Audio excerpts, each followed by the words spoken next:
Welcome to Syria Alternative Dialogues, a podcast that provides a platform for knowledge production and evidence-based dialogues about domestic and transitional political, economic, and social challenges in Syria's protracted conflict. Produced by the Syrian Center for Policy Research in partnership with the Arab Studies Institute and Security in Context.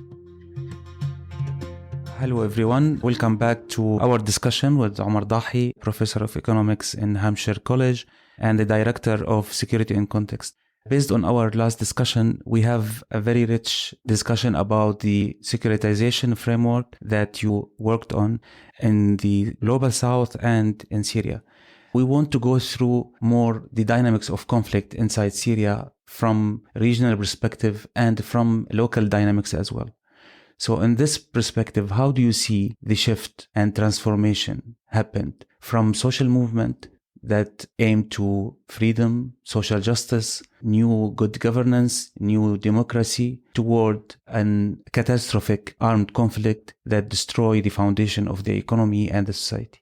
I think what we need to start off with is thinking about what that moment represented of the demonstrations in Syria in particular. And I know, of course, there's the regional aspect of it. So I'm going to try my best to focus on Syria, although knowing that there's a regional dimension and it played out differently in different countries. But to me, one of the biggest problems of the Syrian government, or one of its biggest historical crimes, let's put it this way, before 2011, was the killing of politics, killing of political life in the country. Of course, this is in addition to other issues about authoritarian governance and human rights repression and arrests and torture and disappearances. But among the biggest problems on the structure of Syrian society was the killing of politics and the idea that Syrian individuals, Syrian society is capable of organizing itself and advancing its own interests. And I think the reason the social movement was miraculous for so many Syrians, such that even today, some of them are really reminiscent about these first few months of the uprising and hold on to it, even though we're past that movement,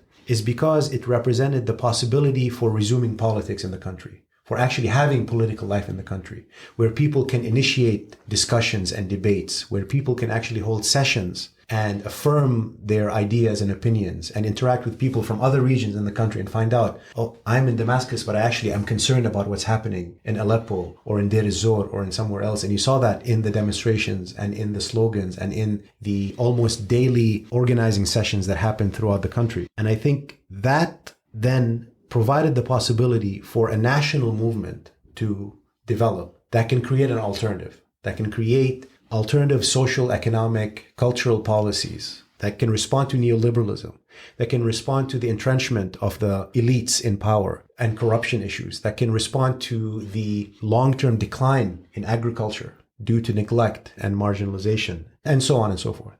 That was the start. I think the uprising was the start, not the end point. And even the demands there that were put forward by the social movement, or should have been thought of as the starting point towards a long-term struggle. And I think today we're at that same point there, where we need to think about that this is a struggle and a long-term struggle, rather than a short-term demand that can be met through a specific policy implementation or change in this person or that person, even though some of those may be important, but those should be seen as part of this broader framework of presenting a social alternative that can capture the majority of the Syrian people and can provide them with a hopeful vision for the future. How do you see that, what you said about the killing the politics, or what we called it the institutional suffocation of the society? How do you think this affect this kind of reduced form of change? Is this because of the lack of experience of the political participation, or because of the international experience in Libya and Iraq, which give some signals that we can rebuild the state or change the whole institutions by external factors or by external power? That's a very good and very complicated question. And I think something that all of us have thought a lot about, but is difficult to answer, but I'll try my best to think about some of its elements. One element was that there was no legacy in the collective memory of Syrians of the state dealing with the society as equals, or as we say in Arabic, nid la nid. It was more top-down. It was more, you do what I tell you, and you either have to accept it, or you're exiled, or worse, or you just keep your mouth shut. So there was a often hidden or not so hidden violence in the relationship between the state and society. There was always the threat of violence that marked this relationship. So when you have a legacy where there is no history of, for example, independent labor movements making a demand on the government and the government negotiating with it and either accepting it or not accepting it or accepting it partially, or teachers going on strike to demand higher wages, there's no legacy of that. And I think that played a very important part, because in countries, I think, where we did see a less violent trajectory, you have a history to some extent of independent social movements where people knew that there is a possibility in bargaining with the state. In Syria, it's very hard for people to do that. So the deck was stacked against a non-militarized solution from the beginning. That's why Syrians needed to be very careful with that, because already many people thought, what is the possibility here? What is the hope here? There's no hope, because this is the only way the government knows. And the people who argued otherwise did not have much ammunition to say, no, actually, the government has alternatives. Look at in 1995 when they did. No, there is no history you can point to, right? So that's one thing. Then you have the legacy of international intervention, including Libya and Iraq, where the idea was that if you raise the demands high enough, you will have the West come and rescue you through militarized intervention. And that created a sort of short-termism where basically all you needed to do is wait a few months and either the regime is going to collapse or there might be some sort of agency from outside. It denied the agency of the social movements. And I think many people pointed to that issue, which is that the social movement denied its own agency by saying there's no hope, by saying all the reforms are nonsense. Maybe they were, maybe they weren't. But the reality is, rather than seeing this as a long-term struggle, there was a short-termism that set hold. And of course, we can't forget that the regime itself reacted very much in a way that the only thing that mattered is to suppress everything, and perhaps later on you'll reform, rather than actually think this is a chance for long-term engagement in a new way. The external intervention, of course, shaped the part of the discussion, but also the regional interventions. How can you see also this regional intervention shaped this kind of reduced form of transformation? How, for example, the Iranian Gulf countries, the Turkish interventions invest in more identity politics rather than social cohesion, support militarization compared to have more negotiation or open the discussion within the Syrian society. How do you see these regional factors shift the social movement toward more conflict economy and armed conflict? Well, we spoke in the previous episode about the regional climate and about the zero-sum game that had developed between Iran, for example, on the one hand, and Saudi Arabia and other Gulf countries on the other hand, and seeing basically each other's security as a zero-sum game. So many different types of regional responses played out. One of them was that, where Syria became the arena to settle regional scores and to bleed the other, quote unquote. And so you created a fire pit. We will fight each other directly in Syria. That's the proxy war aspect of the equation. But more importantly, going back to what I said at the beginning of the episode, is that there's a regional dimension to this, which is that all authoritarian powers in the region saw their rule threatened by democratic alternatives. And that's why, for me, one of the biggest and most important things was to suppress democracy in Egypt.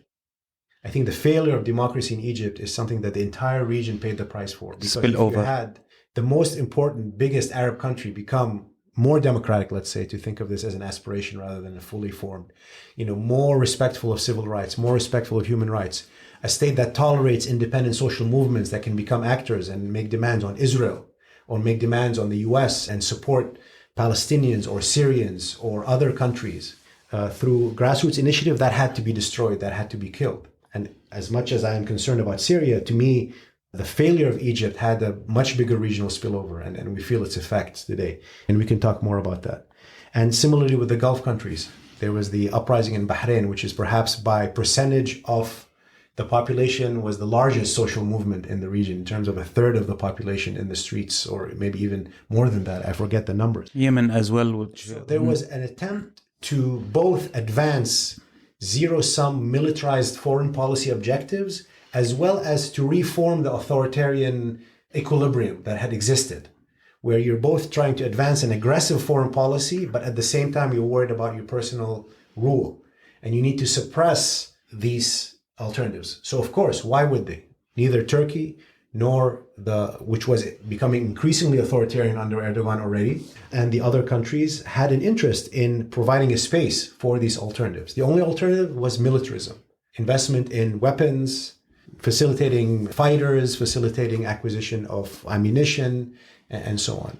And the other part of that, which is then the humanitarian aspect of it, which created part of this dynamic of the conflict economy, which we talk about in the Conflict Economies paper. But that was the initial sort of response, which exacerbated the militarism of the conflict, rather than invested in providing the opportunity for the alternative to emerge.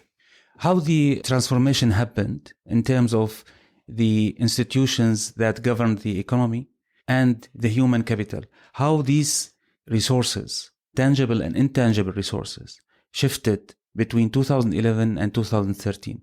How do you see the new economy shaped during this kind of transformation?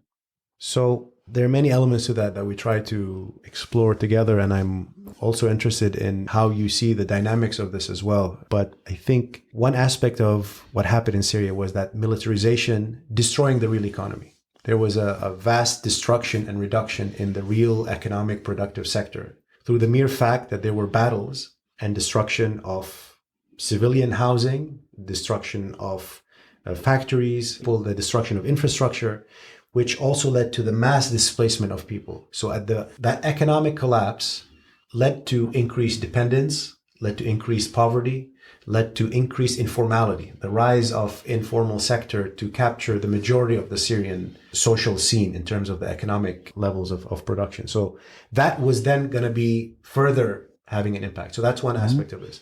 The other aspect of it is the shifting of resources almost entirely towards militarism, shifting them from human development, the Syrian state slashing its development budget and shifting its resources to more militarism, to more investment in fighting the war, pursuing the war, a securitized response. Or incentives to the war elite. Or incentives to the war elites. Basically, it's a self-sustaining dynamic. When you destroy the real economy, there is no potential in the real economy. Where is the potential? Where is the profit? Where is the money? Where is the spending? In the war economy.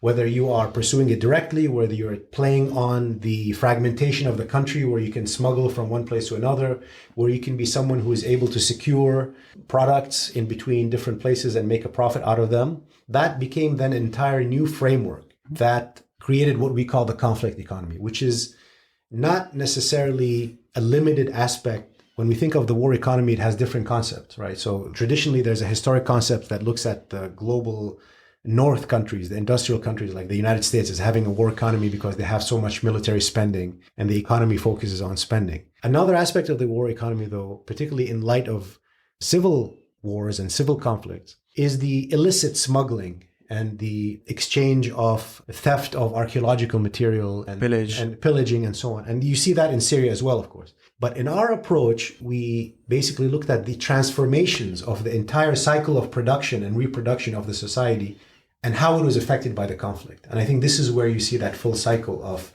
the regional coming together with the local and the dynamics of the conflict itself. There is a very important issue within the conflict economy that it is the fast way of redistribution of wealth, not just the income or the economic value added. So it is a huge redistribution to the properties, to wealth, not just destroying it. But how this can be explained in terms of the human capital, how those people who used to work in the real economy or productive economy transformed toward an agent or employees within this conflict economy, directly or indirectly? To answer that, we have to think of what were the consequences of militarism that we talked about. So militarism increased the rate of destruction and killing in the society. It increased displacement. It polarized society. So the social movement that may have provided the alternative was split on the axis of militarism. Some of it was opposed and became marginalized and silenced. Some of it was supportive, but at the same time was supportive in a passive way in which basically publicly trying to justify that this is the only solution. So there was a polarization of society. But importantly as well, there was the diminishing of the agency of a lot of the population and the rise in power of those who can fund and those who fight, basically. Those were the ones that became the de facto powers. If you have the guns and if you have the authority to be able to defeat the enemy, then you're the one who makes the decisions on other factors. And that in turn facilitated the regional agendas. It allowed the social movement, having been emptied from its social and political content and economic content, to become instrumentalized for regional agendas in a way that transformed those who were active in the uprising, many of them, either to go into the humanitarian sector, which was non-political, right? There was no political vision to delivering aid. And it was needed. I would have done it too, and I did support many initiatives that, because of the destruction, it is very needed. But we can say at the very least that it's not a political vision. It's basically to sustain people who need help. So that's where some of that human capital went. Another sense of human capital then became part of justifying or allocating your discourse and vision about the Syrian conflict through the lens of the various patrons which developed on the scene, basically. And how this can be seen in the restructuring of private sector? How do you see the new private sector engaged in this conflict economy, the new elite that appeared, and the majority of small and medium enterprises which either dissolved or transformed into survival form? That has many dimensions, of course, but it has to do with their new elites, right? Not just one elite, but their various elites in the different regions, because there was the fragmentation of the country, as we know. And there was also, given the realities on the ground in terms of the vast amount of needs coupled with the lack of alternatives, given the destruction of the production structure, you saw basically the rise of exclusive monopolies by intermediaries, essentially, who emerged because of their ability to leverage their connections to the holders of power in order to secure basic goods. And of course, they were exclusive producers of those goods. They were exclusive suppliers. And that allowed them to entrench their power and entrench their wealth at the exclusion of a more efficient, rational, competitive way in which the economy should normally function in terms of provision of goods and services. And that's why there was a fight, for example, in Syria, with the government, in order for its survival, enabling and empowering this conflict elites, but at the same time realizing that it's a social catastrophe to entrench them in power. And therefore, there's some level of institutionalization that was necessary to curb the excesses of these elites. This was a losing battle with time, so the line was downward sloping, so to speak, in terms of the ability to rein them back, because more and more the government was prioritizing pursuit of the war to rational economic policies. But it was needed because there was no control over prices, there was no control over accessibility, of equality of accessibility, coupled with all the destruction that was already happening. It's interesting that you mentioned that the importance of, or the huge example of siege in Syria is a representative of this case, which is you deprived people from access to services, water, to electricity, and of course, in addition to the military operations, but also you open this kind of networks under your supervision as a political power that make the smuggling with a lot of rent for these kind of networks, which has created a huge burden to the people on both sides. And if we go further in this regard, I want to ask you about an interesting issue, that we have a battle that you can see from a military point of view, while you have an exchange of goods and services between the same two rivals in terms of oil, goods, services. And if we take a look, for example, to the trade relations between Turkey and the Syrian regime, between the Syrian regime, Saudi Arabia, between different groups within the country who are activating the military operations against each other while they have a very close economic relations. How you can see this and how this reflected in the governance of conflict economy? Yeah, one of the ironies of not just Syrian situation, but actually you see this if you read a lot of the studies on civil conflicts in general, is that, and I think it's known from people who experienced the Lebanese civil war, that civil conflicts are never all-out constant wars by all against all. There are periods of ebb and flow of the conflict. There are periods of higher amount of combat and lesser amount of combat. But also there are these territorial fragmentation, territorial divisions, where you have increasingly the entrenched of what is often a violent, unjust elite in various zones of influence, but that given the realities of various countries, and in particular in Syria, where there's a unequal geographic distribution of resources, right? You don't have an equal spread of oil and natural gas in the country. It's concentrated in some aspects of the country. Syria is partly desertic, partly fertile regions, and they're not all equal throughout the country. And actually, for economic survival, you needed exchange between these different regions. It's actually not a shock at all to see that various elites within the country were trading with each other because they had to secure the basic goods and needs, because as unjust as they are, they need to try to provide a minimum of social provisions to at least, hold back the local anger against their rule. But part of the problem, however, is that these elite compromises, these elite exchanges often come at the expense of the local population. They're not bargains to try and actually open up the space for more social, cross-societal dialogue. They can be in the future phase if there's a significant investment in peace. There can be regional cooperation nodes on a popular level or on a regional level that empower civil society, that try to bridge the gaps between Syrian society, but in fact entrench this polarization. So on the one hand, you had sloganeering, which agitated against the other, dehumanized the other. And that other means everyone in that other region or that other space, right? While at the same time, you had these bargains between the different regions. And in fact, this happened between countries, not just within the country as well. And this continues to happen in some extent. Exactly. While there is reallocation of resources toward military operations, how do you see the replacement role of the civil society, which tried to make service provision as there is a withdrawal from other actors, especially the state and the government and the public authorities, state or non-state de facto powers?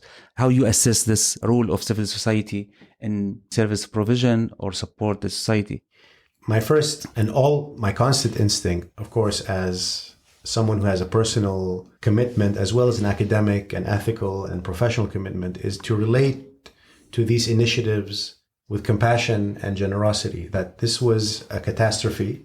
And for example, if you went to Lebanon, I conducted field research, as many people did, on the socioeconomic response to the refugees. You saw many people who had participated in the demonstrations who were then displaced become active in these kind of initiatives that you're referring to because they felt they had to do something. And I think that's something that we should never forget, of course. But I think if we look at the big picture, what was the result of this overall is, as I said, the role of funding fragmented these efforts and changed them from a social movement into, NGOization of these different initiatives, where there was competition between them. Everyone had to have a certain brand, a certain title. They were all worried about the same sources of funding and competing with each other. I mean, this is not stuff I'm creating. I mean, it's not a brilliant insight because many people have already talked about this themselves. And many people who were part of these initiatives were aware of this, and some tried to overcome them, of course. It depoliticized the social movement because this essentially was in areas that explicitly many times refused to engage in discussing what is the political social alternatives, or if they discussed it from a perspective that, to put it bluntly, was co-opted depending on the patron who is the benefactor of this, whether it's a state or whatever else it is. Donor-driven agendas, to put it bluntly.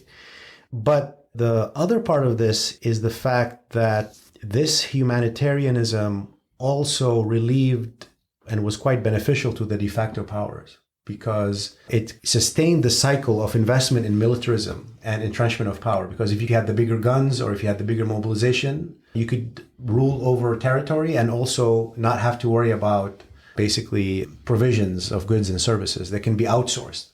And it's the least efficient. Just the last aspect of it is that I would say the role of civil society can be much more productive in other avenues rather than engaging in service delivery, in actual provision of public goods that requires coordinated effort, even if it's done at the grassroots level, but it requires sustained effort that can perhaps be beyond the capacity of some of those initiatives. I know this is the most challenging question. How the start or how the steps can be shaped, can be formed to counter conflict economies? Where is the starting point from your point of view in this very long-run vision strategy for the future? First step is to emanate from an honest reappraisal. And I hope this podcast series, other initiatives that are conducted by the SCPR and other civil society organizations, And I see now a thirst within civil society, within Syrian society, let's say, to actually have an honest reappraisal of this past 10 years and an honest assessment of the balance of power and the constraints currently, so that we can start to think of these alternatives. But I think, given what to me, as someone who was born and raised in Syria, the social movement was one of the biggest inspirations I can imagine, a miracle, let's put it this way, to dramatize in our lifetimes. I still cling to the inspiration and the promise of that, which is basically a promise for an alternative.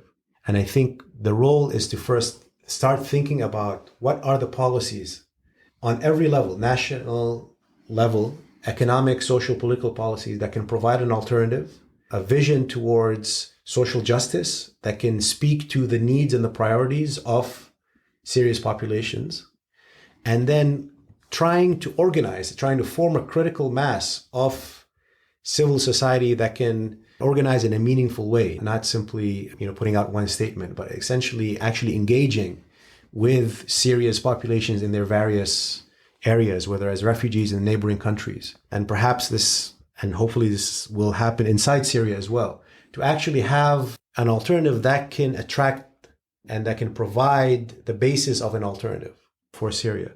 And from that will emanate, of course, certain demands. And these demands can be demands on the de facto powers.